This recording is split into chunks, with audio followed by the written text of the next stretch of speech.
Hello everyone. So right now they're cooking in the oven and they'll just be like 7 more minutes and then I will eat them for breakfast. But thank you for watching this video, and if you want the recipe, it's down below. I didn't follow it completely, and I also use peaches along with the raspberries.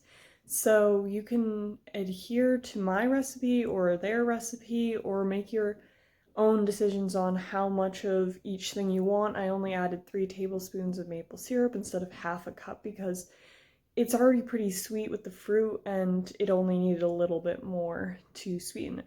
So thank you, and I hope you like your muffins.